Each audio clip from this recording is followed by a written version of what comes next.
Actualité en mboka na biso, le Congo démocratique. Ils ont combattre toujours le plein. C'est très important que de temps en temps nous puissions aussi kozongelango pona kosala ba briefing, ba break news pona koyeba qu'est-ce qui se passe réellement, pourquoi toujours avancer, et Congo na biso ya lelo est-ce que kozala ndenge moko na Congo ya lobby. Je retiens quelque chose de très important. Na passage, il y a Ndeko, président élu, Martin Fayulu Madidi. À lobby, le Congo très capital pour l'avenir politique. D'abord, parler de la démocratie, ce qui est vraiment un élément majeur pas seulement au Congo, mais en Afrique mobile en général. Ils ont posé problème.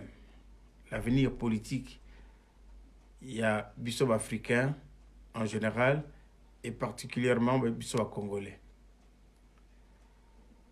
A Congolais, tu as toujours que ceux qui ont commis Mokonzi et Sengelia Somba Bissau na mbongo na ye. Aza na mbongo, ye fois Salabo, président Salabo, président Sala soulèvement populaire.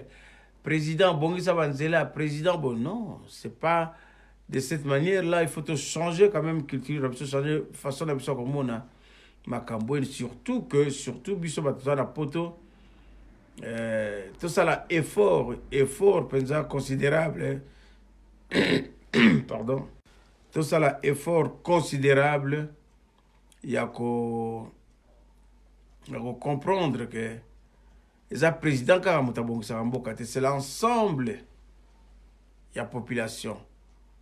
Président de la moyen, voisin moyen, il y a qu'à instaurer d'abord l'État, à respecter l'État des droits, l'État, il y a respect, il y a institution, il y a principe démocratique, et ensuite, ce qui est sécurité, ce qui est ils ont fonctionné comme il se doit, dès la simandé, côté président, investisseur, pessimisala, et mboka, et bandi ko développer, mboka pe bandi ko tongama, na ba loi, na ba projet, et tout ce qui suit avec. Na démarche à Martin Fayulu, j'ai fait une lecture, je pense que ce que vous partagez en gros, ce serait aussi une bonne chose. Il veut la souveraineté. Il y a Mboka et Zanamaboko, il y a peuple, c'est le peuple qui est souverain. Ce n'est pas les dirigeants, ce ne sont pas les dirigeants, non. Donc, souveraineté, il faut Zanamaboko, il y a peuple. Quand le peuple dit « nous voulons Martin Fayulu », il faut esalama ndenge peuple a lingi et non pas ndenge ba dirigeant ba kosala po ba choisir oyo bango ba sepeli. Si je pense sincèrement ndenge na landiye na babilo ba ne belé biso zara moins décalage par rapport à la pression, c'est vrai, tout ça na pression parce que tu souffrir trop. Plus de 60 ans il y a souffrance. Et c'est belé. Moutou à cause de la normalité. Il faut vivre beaucoup et belé, puis pour se remettre, il faut kimia et zonga. Kimia et zonga ndengenini. Ce que le peuple a juste souveraineté naïe. Ce que le peuple a le bique, Tolingi Martin Fayulu, babi la biso songolo pakala, to boyi, wanande. To komina kimia, yepe président pe brocha a komina kimia. Akosala makambo ndenge peuple alingi et puis mboka kokende liboso. Mais dit aussi longtemps que et kozala kaka ba arrangement ya ba dirigeant et puis ba dirigeant oh non dirigeant mendeli bozo pesa mbongo te boza kubimisa mbongo te yoza na mbongo salabo akoyiba ne mbongo asalika mwa fantaisie abongiselo mwa ndaku abongisi mwa nzela ntango oleka na nzela oyo mwana poto uti kuna oui okozonga sans que otala ke état efonctionnaka na emploi na taxe na impôt na règle oyo état efonctionne yo mona okoti la jeep na yo zo kotambola na Kinshasa ah non mboka eza bien ya kotala mboka ebongi mais soko okena ndako na bino otali na famille na yo combien de bato bana misala oyo ya solo pasana bango te yo zo se contenter kaka nzela ebongi ya po babare ezo kofonctionne po nzela yo ozotambola omoni ero naza kotambola makadame eza oui nzela mais est-ce que na ndako na bino na famille na yo na entourage na yo est-ce que omoni satisfaction que bato bazo kolongolonga na tongo bazo kende misala pe na suka sanza bafuti wango na yo pe mwana poto yeba ah bon on va t'offrir un verre, t'offrir au moins verre, t'offrir au moins cadeau puisque ils ont diversé non exact parce que congolais yemoko alingi commis na valeur te ndenge ni ba kopesa yo valeur na moninga ndenge ni ba pa ba kopesa yo valeur impossible. Congolais à diaspora a relancé un message très fort. Oui, nous sommes tout à fait d'accord dans ma cambonade. Mais ce que le peuple a lancé, par exemple, il y a Gilets jaunes en France. Nous voulons ces changements, mais de l'autre côté, ils vont travailler. Ils vont foutre un impôt dans Bango. Parce que Macron bongi ça et puis ensuite biso to la biso na ndaku lobito ke na biso ko sala n'importe quoi comme la masanga non parce que travailler parce que fouta ba impôt parce que fouta ba taxe parce que fouta biloko tout pour mboka et développer et puis congolais à diaspora sozo lancer soulèvement populaire oui Martin Fayulu azawana pona yango mais Martin Fayulu il faut appeler ba moyen et quelle est votre contribution bino batonani bino bato il y a bana poto soulèvement populaire oui mais contribution à bino ezali nini merci nandeko patu kanam kamana na Jules Vamayas merci Jules Va merci na Jean-Claude Kouchou merci na Lekinanga Lili Mayombe na Paris ben ndenge boza kolanda soki bozo kabola lisolo yo boko pesa pe bosa la partage pour to ko développer penser à l'élo avec vraiment moi sagesse et surtout na moi amour ya patrie na biso ya mboka na biso Congo donc nakoloba ke part ya responsabilité ya diaspora. Merci Lili, bon dimanche à toi aussi, et puis voilà, merci Ndengozo Rolanda. Par il y a responsabilité, il y a diaspora, il faut diaspora. Ce n'est pas la promesse moko, na repère ça, ah lobby bien, à la boy bien. Il faut diaspora à s'organiser, tout s'organiser, net mi bali à solo, net batio bongo et salaka. Sinon tu dois finga kaka. Tu vas nous finga kaka, tu vas nous roloba kaka, tu vas nous critiquer kaka. Et puis quand critique sur critique et qu'on pèse kaka, bah tu vas pas se pérenniser dans pouvoir et tant que se pérenniser dans pouvoir, monsieur donc ça éternel exilé, éternel kufa kumputu. Donc, tu as un abisso qu'on a poto comme un kende qui vacances moi kini moyen te musoro ya kini c'est bien ça dépend ya mutu na mutu ndenge conception na ye ya komona la kini yango ya komona la vie or surtout au monde la vie qu'il faut tout changer makambo obi eloko changement to utiliser yango kaka changement na Congo ka changement to lingi changement to utiliser yango te na fond ya vrai changement na sabino que ba dekonanga boyeba que c'est très important que tout le monde kaka vignon so yango vie yango oui évidemment mais vie eza mukuse ezaka tant mokuse oya koregrete bana na tiki bango na désordre comment bakotiki vivre ndenge ni lobi parce que biso bakolo to préparer lelo te parce que toza na distraction moko akosakana te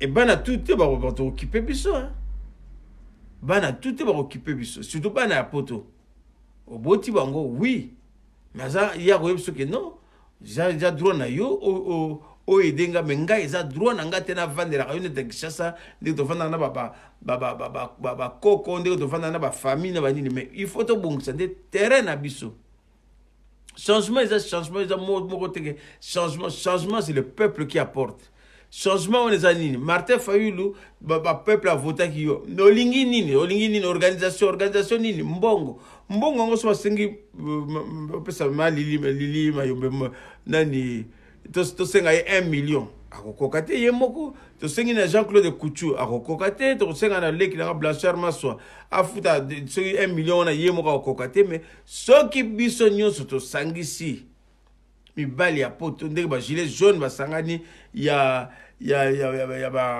département tout ya France baza organiser Macron azo sentir que oui en tout cas peuple français aza uni peuple français fona yokaye et puis biso na diaspora so mutu moko ta ko lo bananga lelo que non par année na par exemple année par année ko simba 100 euros te non impossible on est dans le kuta Jules Vamaya soko lo bateka ozanga 100 euros pour na mboka na yo non par année non oui sanga yango te Jules Jean-Claude Coutu yoyebisanga te que lotisi yoyebisanga non ngana na mbongo te non c'est-à-dire il y a mauvaise foi na biso moko batozo vandisa bato wana na pouvoir exprès na complicité na biso mais surtout telemeli bango pena likambo pena ndenge ezali akosaka na biso te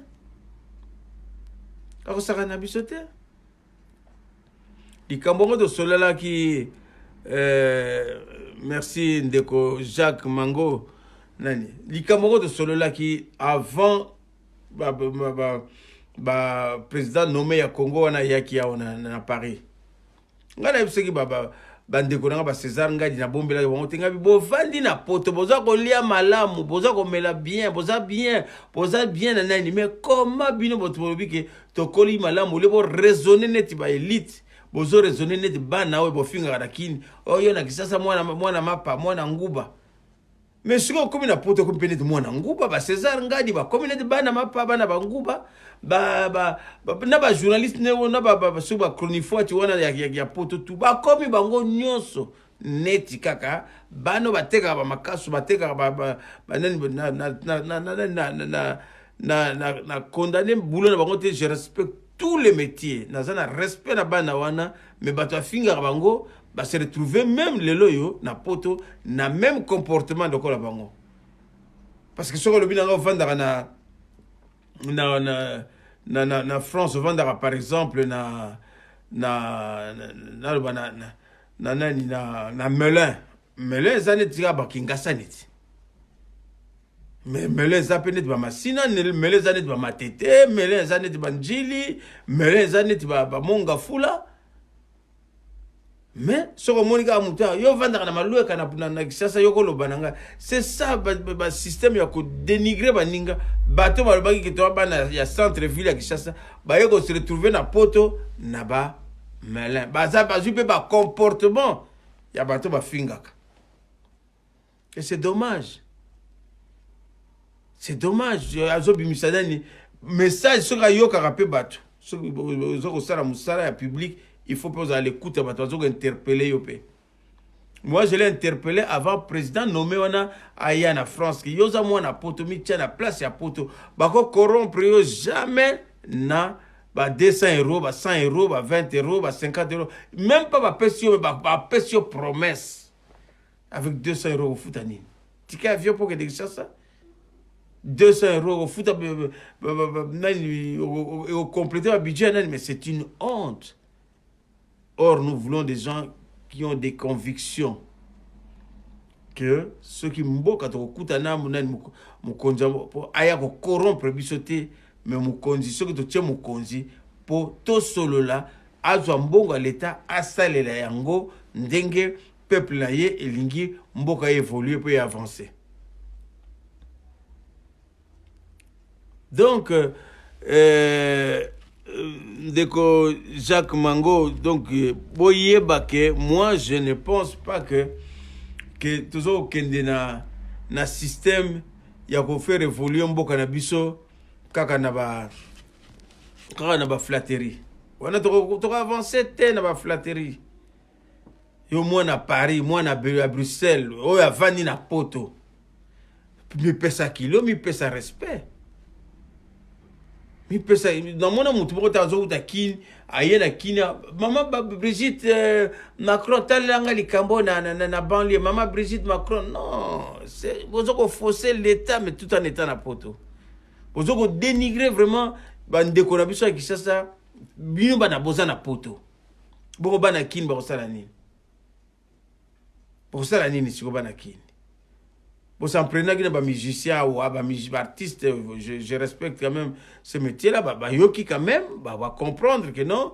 En tout cas, bana poto revendication na bango, ezali normal, et ça pour bien abisso tout. Mais tout ça, quand même, peine qui moi na poto en gopé, tout ça, la peine à comportement, moko ya malamu, pas comportement, moko confusionniste, il y a tu vundu compliqué, donc bolingi nini.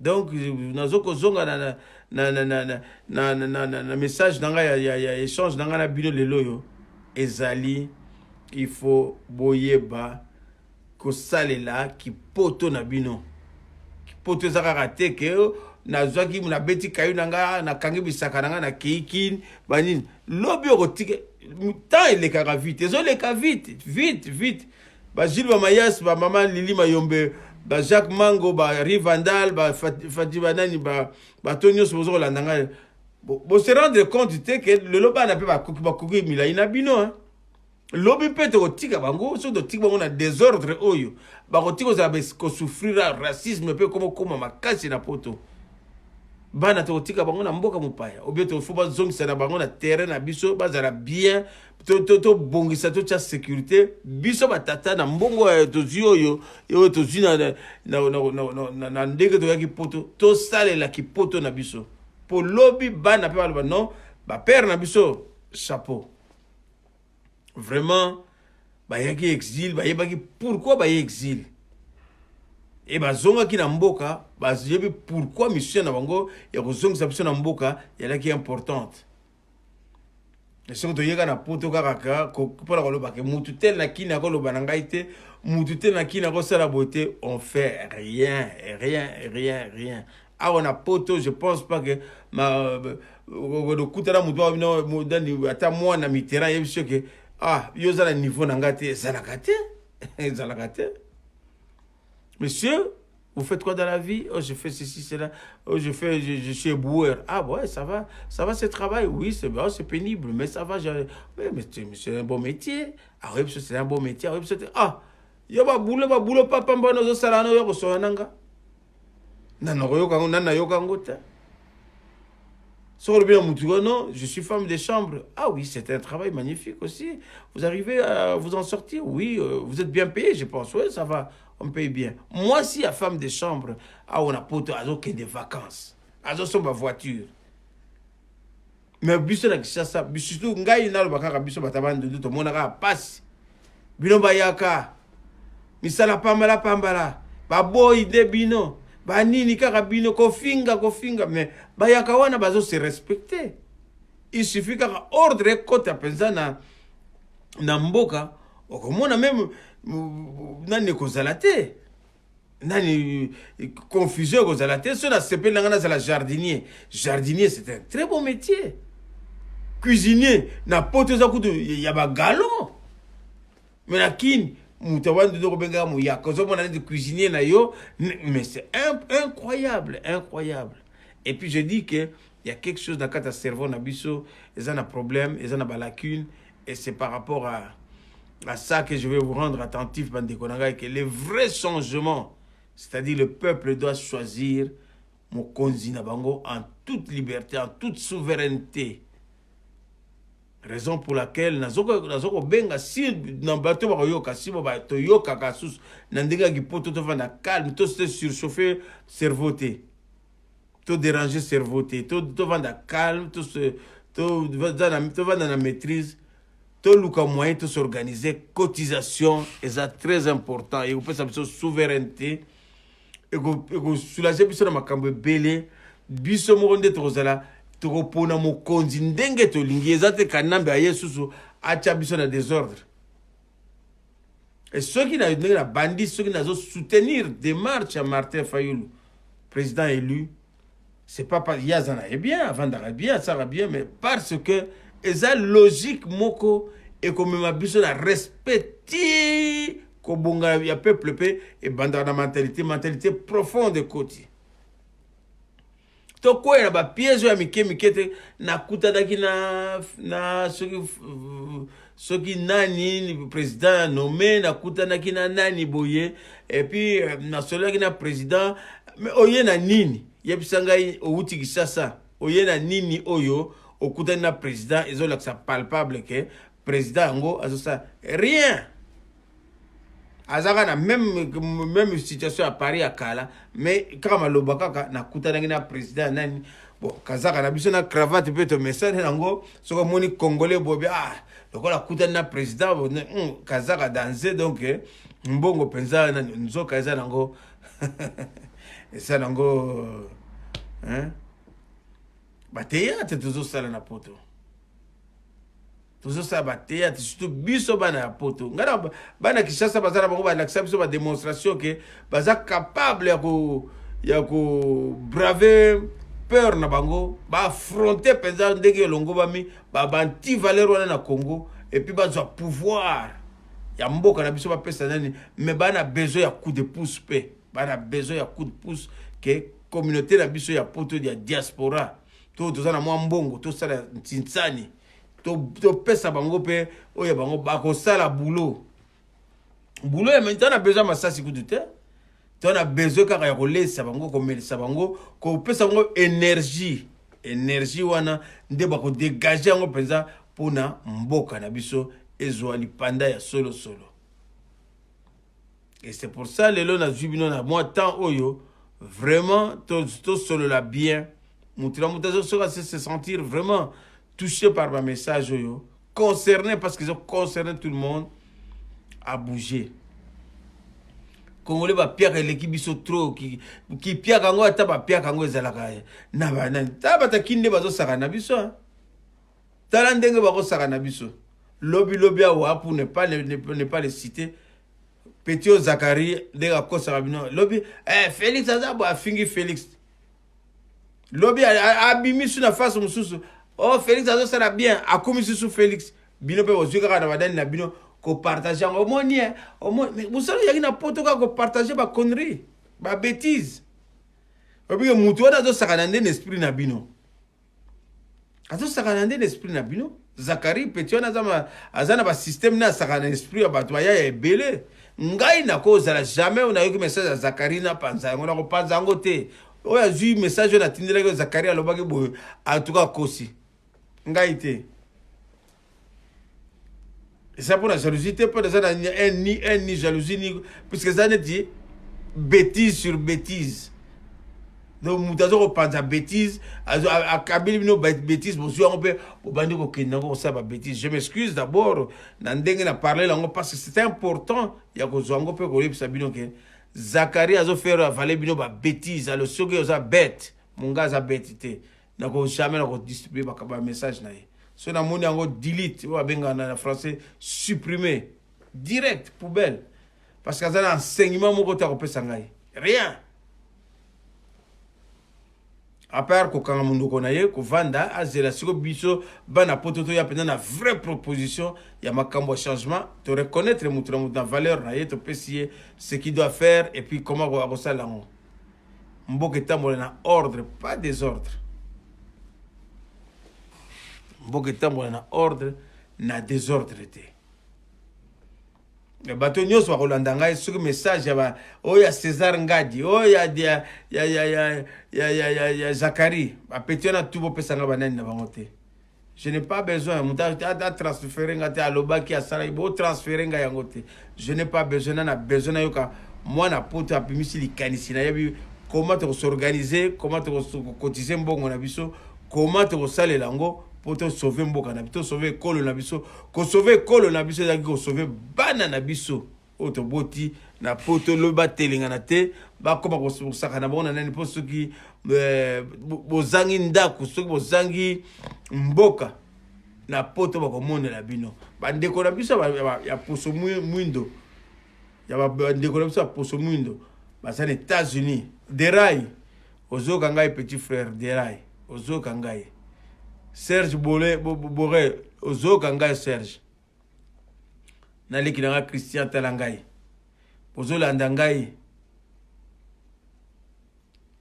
donc bandeko na ngai pour comprendre le message que tout ça bien dès que tout ça na poto ao tout ça li malamu tout ça na mboka Congo to sauver yango tango yango ntangu zifueni oki Christian Talangai tangu zifueni so yoka ki Congo te tuna ba yoka ba biso ntangu zifueni donc di ngonga penze beti leri yango to lamuka lamuka wana ezate ya Fayulu lamuka wana ezate ya Japer Bemba lamuka wana ezate ya Katumbi lamuka wana ezate ya Muzito lamuka eza état d'esprit réveillez-vous état d'esprit ya mbala oyo ke donc photo kende tina suka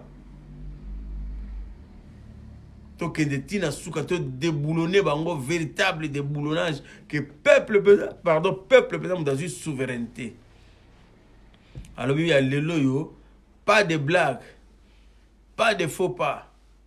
Il faut que indépendance na bango na ndenge o penza ke biso nde to koloba ke na lingi nga politique te mais mutu tel nde buta diriger pas na makanti malamu. Pe ayebi musalango. Ezate ka oh non, o komi o mutu tel bo tika balangage wana ya mwana moko boya tanga te o mwana moko boya yibi koloba français te o mwana ya nani o mutabandundu baza ba boyi o ba Équateur ba pêcheur o ceci cela to tika balangage on a terre à terre to colle cet esprit total a to zomona na poto réalité za na poto vérité za na poto ngate mona lobi yango papa vuluzi gimbango lobaki yango oh nguvuluzi aloba na yo ezali molimo na biso ezali bilei na biso mvuluzi kimbango ya bana poto ndenge tozali mikolo yo dengo lesaki biso bilei wana ya molimo ke bana bakouta mukili mususu bakoloba minoke ebele nde bakotombola ekolo Kongo boza na kondima. Amen. Donc vuluzi kimbango nde alobaki ekosalama tokoloba minoke ebele bata anglais bali bata français bazali bata allemand bazali bata ki wallon bazali bata ya ki chinois pe bazali bata ki coréen pe bazali bazo koloba mitokoloba minoke ebele et puis tokozonga na mboka tokomema mayele mais tozala na kondima. Mama Mireille, merci na ndengo koti na yebi ko yo memaka bisusu makanisi ya solo le kola posa na moi retard mais nde tozoko récapituler toujours kolobake mboka na biso esengeli bana diaspora biso batozali na moi lomeya biso batozali na moi impôt oyo toko kosala ke lelo yo to sunga bandeko na biso na terrain parce que eloko etikali na biso kaka soulèvement populaire wana tozo senga mais soulèvement populaire to sala wana ndenge ya bulu yekete to sala wana ndenge ya makanisi bana poto bobika ba konje bele akini wana baza traumatisé baza ko gouverner sous te parce que ba yebi bien que ba yibi pouvoir ya peuple o ya votaki na décembre 2018 Martin Fayulu m'a dit naza ko kumisa elombe wana parce que à tenir tête une année jour pour jour tozoko kende aza ko revendiquer avant niete article bango tenter atabino bozoko seka Ils ont la conviction que le peuple est souverain. Et quand le peuple a dit que cet homme-là, et lui doit faire son travail, bravo, bravo, bravo, M. Martin Fayulu m'a dit, président élu. Osamo Bali. Et c'est comme ça. Moutazanga banani na été. Moutazanga nani na été. Moutazanga défaillance n'a été parfait à Zate, mais il fait l'essentiel. Il fait le nécessaire. Et c'est ça que je dis aujourd'hui. À partir de l'élection, toujours solo là. Toujours dans te yabinote, mais toujours solo là. Oh nga na zui na te yibino. On peut vous rejoindre un jour, vous te yapengai.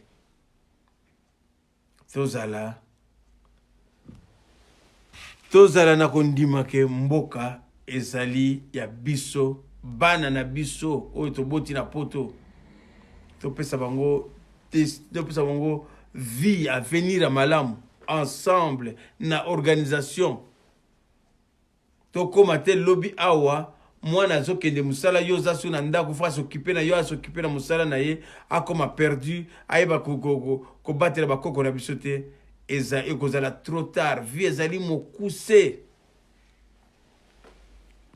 ndeko Meta Mbote ndeko Maclo na Lausanne Mbote. Merci encore ndeko Mireille Ngatanga. Donc boyeba ke makambo eza koleka na mboka na biso biso moko batu tozana kidiba tozana distraction. So tika ba politiciens wana bakumba biso basala bona. Il faut s'associer na muto yo monike azana na pouvoir ya peuple nde amema biso pour peuple muta apesi pouvoir na peuple pe ko longolango mais soki muta koti na mutu makasi akosala bino lokola sali ba César Ngadi na France ayena mwa mbongo moko valise moko abike bata poto bana banzala bamia bazana bango na valeur te donc so na komi kuna na ko vendre bango na mwa kwa moko boye bazo zelangai tina tindi mwa na moko boye akende kuna a satisfaire bango apesa bango ka mwa vert mais yo za na poto a poto hein poto si la valeur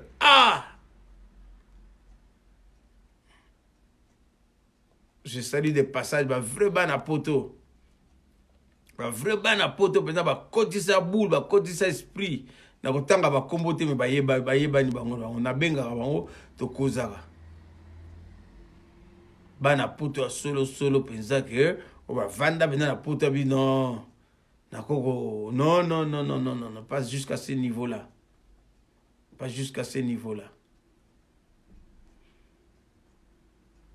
donc na je parle na ya responsabilité na je courage na zoteya vérité surtout ba sakana biso kaka ndenge bazo sakana biso ndenge bazo sakana Paris surtout Paris ne tombe pas oui bana Paris bravo bana Bruxelles bravo ba majorité mais ba certains individus oyo bomona ki basala ki individu na bango na tango ya arrivé ya président wana nommé ya citoyen nommé wana ya Kanambe donc vraiment Parisien, Paris ne tombera jamais, c'est ça. Honneur à Paris. Donc il ne faut pas vendre la peau de l'ours avant de l'avoir tué. Paris ne tombera jamais. To monaka tango boyambaka président Martin Fayulu m'a dit. Pour le VAR, na France, na putu mundele kuta kamwe. Abinano to monate. Botika l'état d'esprit wana. Ce n'est pas que nous kumisa Martin Fayulu azwa pouvoir absolu. Non, c'est nous qui lui donnons ce pouvoir. Parce que ça qu'on mérite dans sima ya peuple na biso par respect ya peuple na biso. Par respect ya volonté populaire. Ce n'est pas un monseigneur, ce n'est pas un évêque qui va nous donner des ordres. Que non, pour l'instant, il faut non. Monseigneur cardinal, c'est un homme comme toi et moi. juste une fonction qu'il assume, et bien, et sa fonction moko noble. Mais il n'a pas les monopoles. Les monopoles, il y a vérité.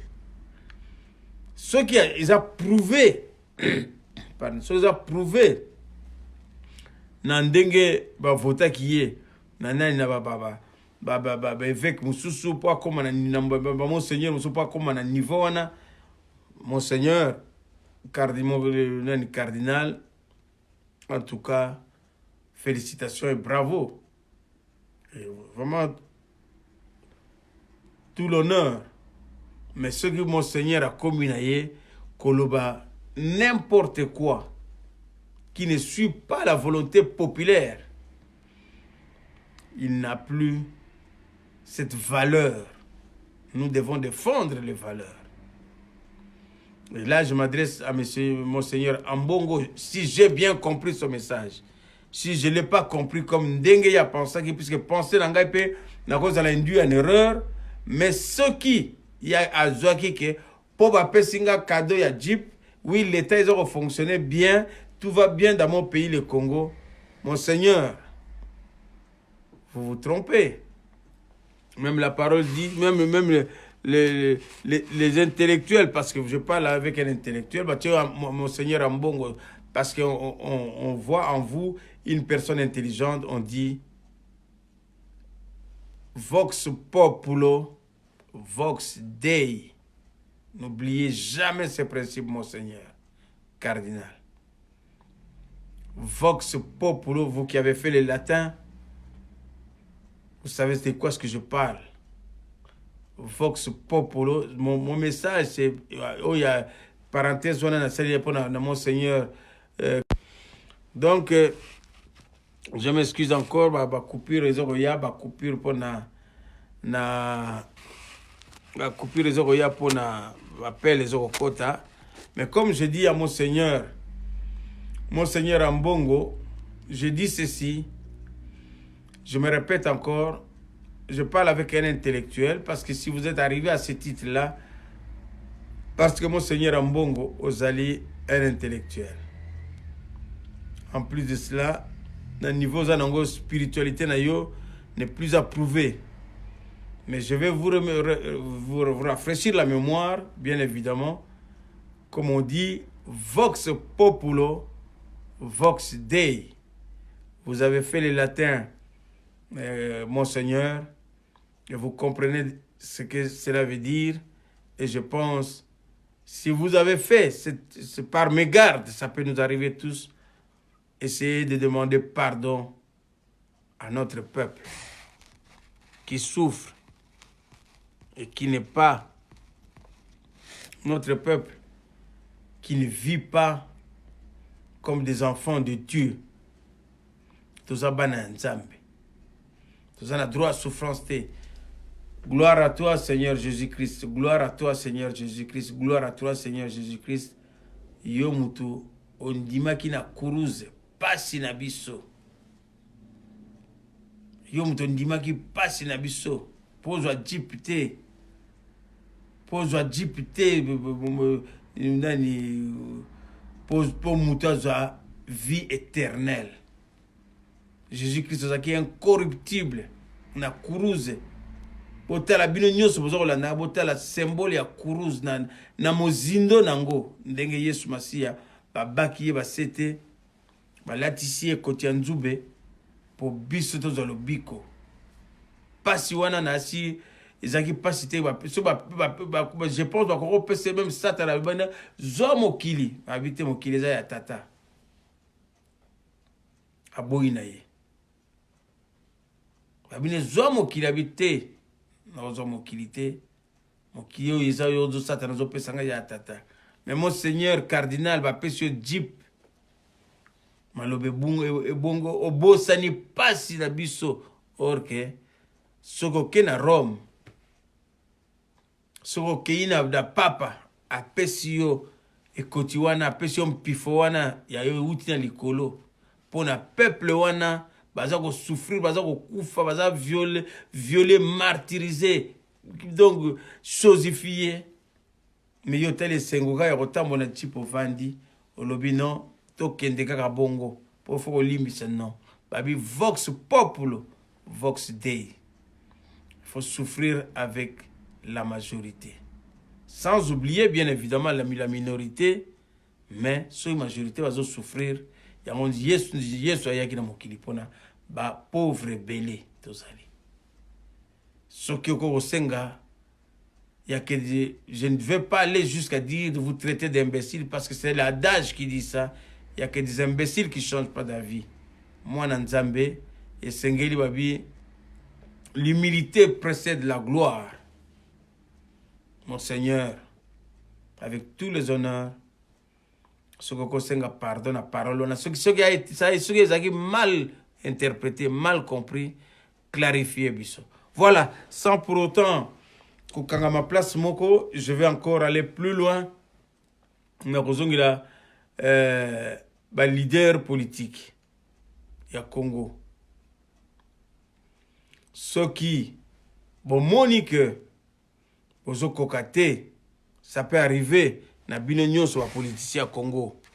Je sais que c'est pas évident de vivre dans un pays où il y a désordre, organisation athée.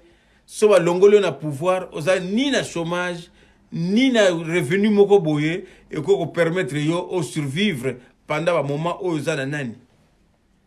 Mais, bon ça là effort. S'il y a moyen, comme Martin Fayoulou m'a dit, il y a ça l'effort, il y a vendre dans la communauté, de leur parler clairement et franchement, sincèrement, que le pays est un bien, pas un bien personnel. Le Congo est un bien, un patrimoine national. C'est pour tous les Congolais. On a besoin, il y a des moyens financiers. Réunissez-vous, venez discuter avec la diaspora, paisiblement, tranquillement. S'il y a moyen au Senga, mbongo que les Congolais va soutenir volonté populaire, il y a reconquérir le pouvoir, que le pouvoir doit revenir dans ma boca peuple. Pouvoir écouter la soutenir ba Tintin, ba nini tout ça, ba banda ko sala ba connerie ndenge ba lingi. L'exemple, tu vois, ça reflète l'exemple même il y a médias na biso na Congo, des gens qu'on pensait qui basala qui journalisme pour au milieu du village, comment on va vendu. Voyez, journaliste Zachary, ça a une notoriété, moko boye, petit on a rien à aller, monsieur moni, jour où on a plaisir na s'allier, a peut aller petit, a communé jouer petit na qui la sombi bango, a tiema kelele na ye, oh, yozo kantanini, yo kaje Félix yo, tata moi sina yaka jo alara wat. Banini to boyina boye. Oh, petit Félix yo kaje comment na pouvoir. Ndengo na te bozo kosa, lobby peut changer na ye. Yo kanambe. Yo kasi nini yango. Hein to kanga yo. Banini ceux qui peuvent tolingi Félix munda vantona.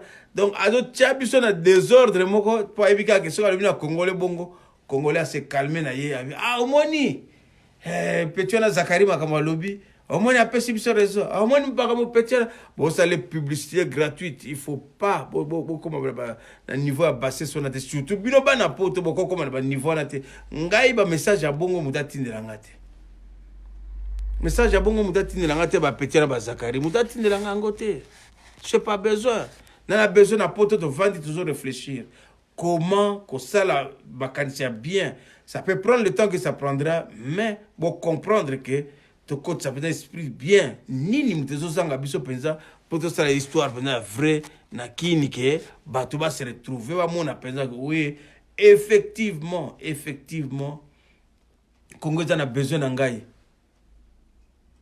on a zoko s'adresser na moni merci Célestine Mbese Shikito Mandungu Shikito Mbusha Shino Shikito le grand Shikito na moni mbanda na yo ma clope azali Azako landayo maire ngabiso na maire Dembo na Lausanne était Sili mais tout le monde na biso na été na Yves Kambala yom toza journaliste je pense que je fais encore confiance na média comment tellement vendu là tu tombes bien devant moi Yves Kambala mon petit j'ai beaucoup de respect pour Nabino. Vous avez fait des études remarquables, Bossali, qui journalisme, mais vous avez vendu votre âme au diable.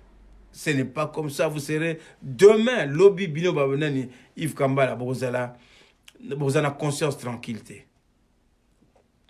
Moi, je ne cache pas. Vous pouvez me donner tout le temps exil pour que je parce que je dis la vérité, je dis ce que je pense. Na moi expérience dans mon poto, je ne vendrai pas mon âme au diable. Vous étiez des gens que je vous voyez bien Yves Kambala, qui n'a pas respecté Bino. Mais vous avez fait des choses ça donne je sais pas quel bonheur minimum avec mon salaire je vis bien. Il suffit de s'organiser. Je n'ai pas besoin de 50 immeubles. Je n'ai pas besoin d'acheter de Kisasa Mobimba. Juste ce qu'il me faut, l'essentiel que Batouba Zomisala, si on devient responsable, pour nous repasser à Batoumisala, pour nous repasser à Moutouramutu, liberté, autonomie, pour vivre aisément avec ces moyens qu'on revaloriser. Et pour ça, on parle de valeurs. Et ça, la femme de chambre, on a pas de ming, c'est des aides-soignantes, c'est des femmes de chambre. Je dis pas tous, toutes, mais ming peut. Bazali na bamisala pe ils ont qualifié, même non qualifiés, mais ils sont respectés. Baza respectés. Ce n'est pas ma soeur Nabiso, maman Nabiso, on va les dévaloriser à niveau moko. Je vous dis ça, oh yona qui ça sort le bananga et moi na ma pas. Ces gens-là qui font des attaques comme journalistes na poto. Bavanda da malueka melin wana je ne critique pas poto mais nazo comparer et je ne dis pas que vanda malueka que za mabe mais c'est les gens qui insultent batouana que yona kisasa mwana kingasani mwana ya mukari mwana ya boy yoko lo bananga ingana mwana centre ville mais na poto bavanda na plein parité bavanda na ba banle na ba surtout banotera banda kunit mawatro bato bazo finga jamais na mona na mémoire na ndenge na vanda na poto na mona bazo finga mwana ya Jacques Toubon par exemple qui bato ba imenen ba Jacques Toubon c'était un ancien ministre, c'était aussi un politicien no finga que yozana niveau na biso te non, on se respecte wana poto respect. Même moi si à la femme de chambre, même moi, même au bal, à ça, la rebouero, à combo, la cantonnier de Robin en attaque, on a besoin de Congo. Ou à ça, entretien à ville. Ou à ça, la banzela. Ou à ça, la même na usine. Ba respecta kamutu nyonso. Tout le monde, même à la social, c'est un droit. Ils ont droit na ye. Même moutou à la social, ils ont droit na ye. Que tant que na revenu mokote na dignité humaine muto za na dignité il faut pas payer mbongo. Mais notre argent ça va où Yves Kambala bino ba journaliste o to kaza ba Zakari no dambanga dans mbanga ya masuba Zakari mbanga ya masuba donc boyebi ko ba soki ba masuba cela veut dire solo donc tina mokote azoko ko crier pour na dans bonheur na ye comme moi bonheur moko entre pincettes o yazo tikla bana na ye nzoka azo tikla misère azo cultiver misère pour na bana na ye pour na descendance. Or awa bazo cultiver bonheur na poto un homme politique, un journaliste, un homme de public, azo cultiver un artiste et tout, azo cultiver bonheur. Il y a descendance. Qui là, même si on dispute comme vous dans la famille à Johnny l'idée, mais Johnny va à l'abri des soucis financiers parce qu'il y a de l'ordre. Il y a des valeurs. Il y a des choses qui sont fondamentales que beaucoup qu'on dépassé par règle en été. okasi mwana neti ya Tshisekedi wana Chilombo soki ezalaki na poto X il avait besoin de ça. Est-ce qu'il avait besoin de la nommer président agono la paix yango et puis à tricherie. Vous pensez sincèrement soki ezalaki na poto il avait besoin de ça? Alinga ko ndima ba tricherie wana. Mais parce qu'il y avait le travail a été mal fait, on a été mal orienté, mal éduqué. Tout le monde cherche à s'accaparer du pouvoir moko ya buzoba pour abrutir, même si la descendance, on s'en fout de la descendance, et bébé batté, donc kif bourrit, et ce n'est pas ça le bon chemin, ce n'est pas ça la bonne solution, ce n'est pas ça la vraie mentalité. Il y a venir. On ne respectera jamais. Et tu l'envoyais en France, je viens bébé bébé doc boye, PC 4 policiers. Après il y a moi délégation moko foot à hôtel tout ça budget na ça ça taba 1 million na retomber tout ça même 2 millions et la France en tire profit de l'économie. Même à bruit on va s'excuser. Monsieur, votre président, c'est le président du Congo, les cas qui a tchaki bon comprendre les Africains, c'est comme ci comme ça, et bon voilà, vous nous excusez peut-être dans ça bon bateau basé un peu dérangé, c'est bon geste moko boye, peut-être un menu ou bien non, on va pas prendre le menu, mais on comprend c'est des Africains, bazana banen bango tena ba président bango mal élevé et puis voilà. Donc c'est comme ça bakozwa yango. Pas autrement. Et puis yo uti na poto yo moi na poto olobi na kolaka na Gombe mais soko comment le la président na non Gombe bozako kosa na bino biso bozako kosa na biso moi na intègre oya Gombe ya Paris à 16e moi na 16e un Giscardien comme tant on doit na époque à Giscard un Giscardien moi na 16e à l'époque. Mais c'est pas possible, ce n'est pas possible. Jamais. Un Giscardien, non, il se respecte. Il se respecte. Il se respecte. Donc, message Nangaï aujourd'hui. Bonjour Patricia, camarade, bonjour.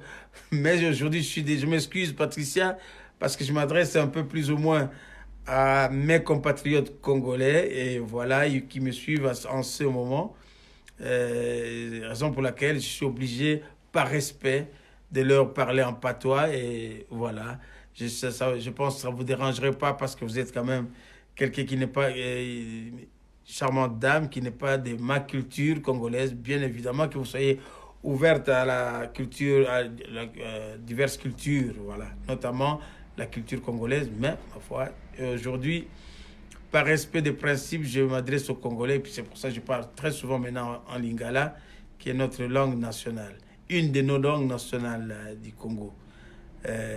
Voilà, je vous embrasse, Patricia. Je t'embrasse parce que c'est quand même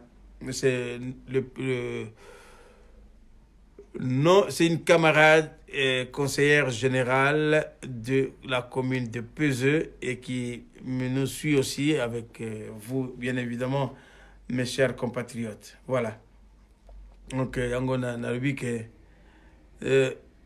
yango na zo banabino bandeko na ngai tozonga penza, tozonga na réflexion. Batouana, il y a que des imbéciles qui changent pas d'avis. Tu peux changer ma vie, tu peux changer le destin à venir à Mbokarabiso ensemble. Tu peux changer. Ça ne nous demande pas beaucoup d'efforts. Tout le monde peut faire des bêtises.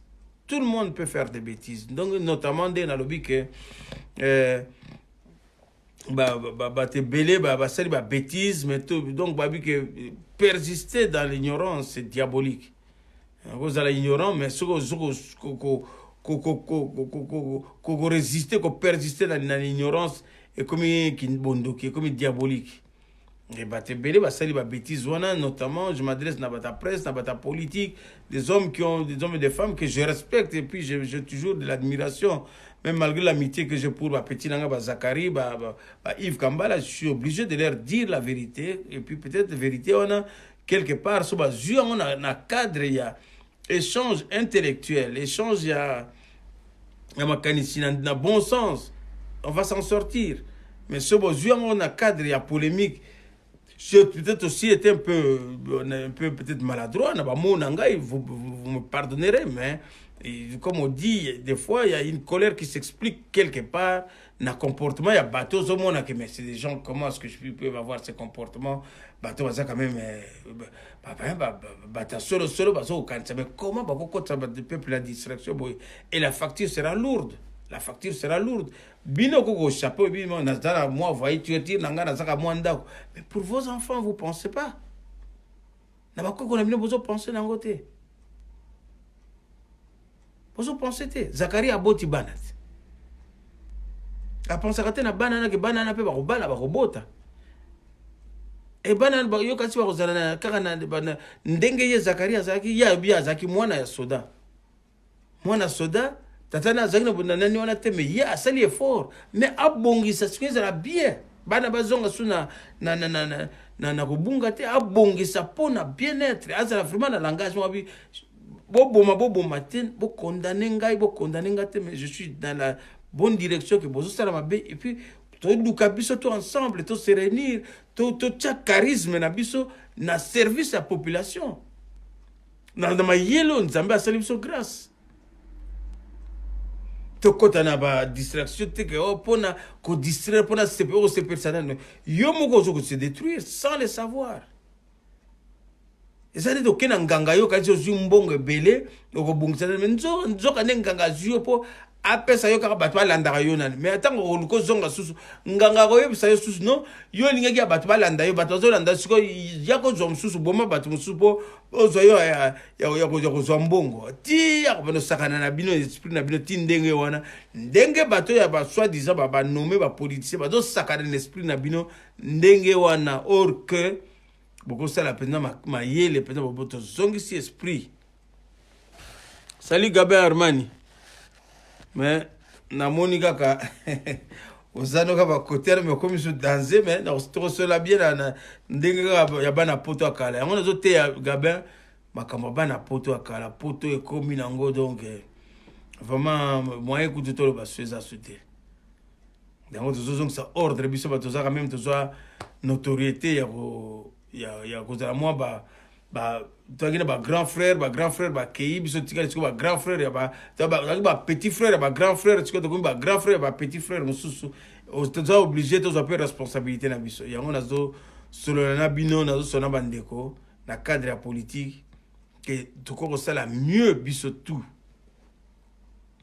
tu ko ça la mieux biso tout les akara ki to zonga na nzela to kota la distraction teke ti lomba ko ça bon moni bino moko ke nomination wana egosala eloko te parce que ça ka moi groupuscule moko ya mokebo ya infime minorité ne babenga baza ko soutenir po kaka to zama position ko lia to dondo na ndenge na biso botika ki yanke eza na tina te vie za mukuse to ba vie za mukuse to pensa ka mina bana na biso baza la vrai biso so to kota bezila po bana pe ba se retrouver baza la mwana ni meto vanda kaka te de la lipongi ba petit ba dame na beti moi vengene na kei ba jazz bani non mais nazo kanisa ba petit faut ba zonga pe na village baza la pe bien na ba master bango pe ba sepela et c'est comme ça tout ça na souci aussi là jamais vision peut aussi là jamais.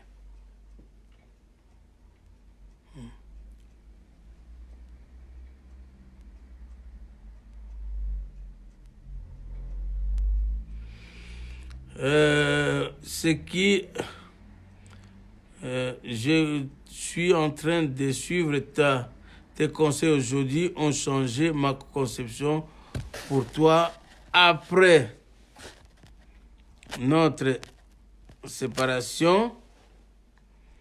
Vive félicitations. Merci beaucoup. Vraiment entre parenthèses, excusez-moi, il y a que bedi yela nani place mosi na balabala mosi batata na bamama bozabana medar ngeke ndugu na muna ya bomwana.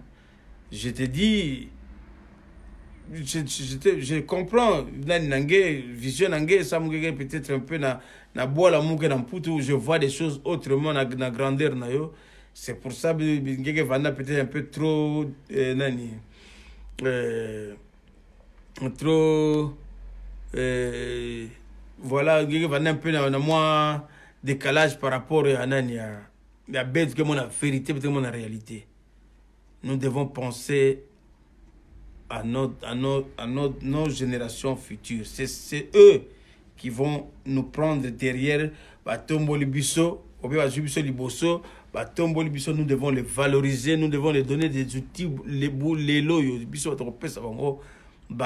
moyen pour lobby bazalami bali bazope, par exemple malamu batiki là-bas, banana biso. Ce n'est pas que bon ça balabala moko.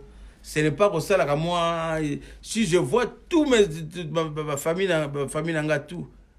Donc moi, est-ce que famille n'a 10 personnes? Famille n'a 5 personnes. Ma famille, c'est tout ça, ma famille, il y a on habite 200, 500 personnes. Toi, si tu fais même 1 million de 1000 personnes. Et puis la 1000 personnes, 10 cas, dans ça là. Les autres, je m'en fous. Dans un salarié. Pour des millions de personnes, on aura peut-être 100 000, et puis les 100 000, on paye des ordres. Les autres sont abandonnés, on peut les tuer. Ah, il va bon mieux faute, au principe, faute, vraiment. Ça me choque beaucoup, mesdames. Tes frères, je ne te cache pas, j'ai eu de la chair de poule, puisque quand j'ai vu ici en Suisse, je dois te dire la vérité, même ici devant ces petits écrans, je n'ai ni oncle blanc, ni tante blanche, ni cousin blanc ou cousine blanche, ou frère ou quoi, c'est non. Mais ils ont fait de moi un homme, avec leur cœur. Ils m'ont formé, ils m'ont appris des valeurs. Je ne dis pas que je suis parfait, non. Même avec mes imperfections, ils ont essayé toujours de se donner la peine pour que je donne le meilleur de moi. Et c'est pour ça aujourd'hui, de ces valeurs que j'ai retenues, je vais maintenant les rendre aussi aux miens. C'est dans les discussions, des échanges comme ça, des partages. Si dur soit-elle, ou soit-il, mais ça vaut la peine d'en parler. Et le but, c'est quoi? C'est de changer, vraiment le vrai changement, d'avoir un changement profond, pas juste de mots ou de verbes comme ça, que changer ou du changement, non. C'est vraiment un vrai changement, c'est-à-dire avoir une vision, une image de l'avenir prometteur ou prometteuse. Donc, c'est-à-dire les gens doivent penser, si je fais ça aujourd'hui, bientôt, je ne serai plus... Nous sommes tous des passagers. Mais quel avenir pour mes enfants? Quel avenir pour mes petits-enfants? Mes parents, s'ils ont donné ça, moi, je vais faire là, et les enfants feront ça. Et c'est ce qui se passe ici en Occident. Vous verrez que vos amis qui sont ici, la plupart ne sont peut-être pas qualifiés pour faire ce genre de boulot, mais nous sommes respectés. Même si vous entendez racisme, tout ça, ça c'est comme on dit comme on dit, c'est juste l'humeur de personne. Ça ne changera jamais l'être humain. L'être humain reste tel qu'il est, pardon. Mais au fond, on nous respecte, on nous donne à manger. On a un toit si on veut bien être abrité quelque part. On a presque des transports, on est véhiculé, donc je te dis ça, c'est pour ne pas, moi je ne suis pas là pour dire que oh non, ceci, cela, il faut respecter les gens. La moindre des choses, me dit, Chilombo place à Zali, Sokazaki, moi Naya, Chirac, il y a Giscard, il y a Pompidou, il y a De Gaulle. Je pense que dans le respect et la dignité, il n'avait pas besoin. Il n'avait pas besoin. Il vivait déjà bien. Il suffisait tout simplement de dire, ce peuple nous a conduits na niveau oyo papa nanga akoma ki Tshisekedi akomi une personnalité mondiale parce que ce peuple-là voulait l'amener à ce niveau-là pour sauver à venir Yamboka. Ce n'était pas pour encore à rabaisser le niveau Yanani. Qu'est-ce qui manque à Chilombo? Voyage à Poto? Qu'est-ce qui lui manquait au Kolia? Qu'est-ce qui lui manquait? Mais tous ces gens qu'il a entraînés, qui l'ont soutenu, je les revois encore à Bakende, à Kin, Chilombo a eu pouvoir. Les pauvres diables, ils sont revenus, la queue entre les pattes. Je m'excuse d'utiliser cette expression. Il n'avait pas besoin de ça. Et je ne suis pas son ennemi. Mais je dis tout simplement, na moi mayelo na yokoli a poto. Et c'est ça que je dis avec sincérité, qu'il a discuté profondément comme un vrai frère, comme un vrai patriote, sans parti pris, sans esprit il y a pouvoir, le pouvoir père na ya zoki on a peuple. Il faut qu'à rendre on a peuple. Et le peuple a dit quoi? C'est Martin Fayoulou. Qu'il soit ce qu'il est, il faut à remettre pouvoir. On est en famille, on a fait des bêtises. Il y a que des imbéciles qui ne changent pas d'avis. J'ai changé d'avis. Aujourd'hui, voilà ce que le peuple dit. Et puis voilà, on va mettre une feuille de route. Comment organiser des élections? Ou bien, comme Martin lui propose, organiser des élections paisibles, tranquilles, transparentes. Chacun aura sa part. On ne va pas le mettre. Il sera au contraire à l'abri des soucis. Ce n'est pas facile d'être un dirigeant, diriger un peuple comme ça. On ne lance pas un défi contre un peuple. Je n'insulte personne, je dis seulement la vérité. Si je dis à Zakori, c'est mon petit frère, il bien que vieux Naza Vienanga. Azo kozenga na ndenge penza ya esprit. Ba vivre kambala ana ba yibingai. Na respecter bango, na ko respecter bango kaka. Mais mo basala ki ba bêtise, basala ba connerie. To continuer na ba bêtise, to raisonner. To zong sa boule. Ne ba benga kana esprit a bien boule penza ya biso ba zeti ndenge to zalaka. Que to tongana kimia to zala nani to admirer. To abatu to lingana ka trop congolais Zaïrois. To lingana ka trop siki to ya yebi yango bien. Siki nani siki to mandung. Ba yebi ndenge to koli ndenge to zana ba nani to lingani trop boko sa congolais to lingani Zaïrois to lingani trop mende ba embrouillère ba côté biso trop tellement to comme na boulou yeke moko to so comprendre pe souté. Yango fo yer moko biso ba grand père to ba no pe ça peut ba histoire que non histoire za ya ndengo na te. Ya ndengo na te. Mais merci en tout cas ndengo comprendre ngai et puis essayer vraiment tout essayer to kende na nani. Na l'esprit wana et aux akitoko trop pour la kangabino journée na bino mobimba te. Je pense que c'est important, il fallait c'était important, vraiment plus qu'important que de solo là, tout se comprendre. Et je vous laisse encore le temps de méditer et sur ce que j'ai dit, ce que j'ai pu partager na bino, et puis on verra la suite. Mais je dis toujours Vox Populo, Vox Dei. Il n'y a que des imbéciles qui ne changent pas d'avis. Il n'y a que des imbéciles qui ne changent pas d'avis. Mais les Congolais, les Zaïrois n'est pas bête. Les Zaïrois n'est pas bête. Tout cela, Nabomoko, qu'on s'aime davantage, mais toujours dans le respect d'un État, le respect des institutions. La course au pouvoir, nous l'avons vu. Résultat dans le même bateau, des familles qu'on croyait être au-dessus. Mais si je vous dis, quand je ne vais pas revenir sur ça, ce serait encore la bêtise, que je veux faire encore une bêtise. Mais j'aimerais bien dire qu'ils reviennent, on va se donner des moyens pour aller ensemble dans la dignité.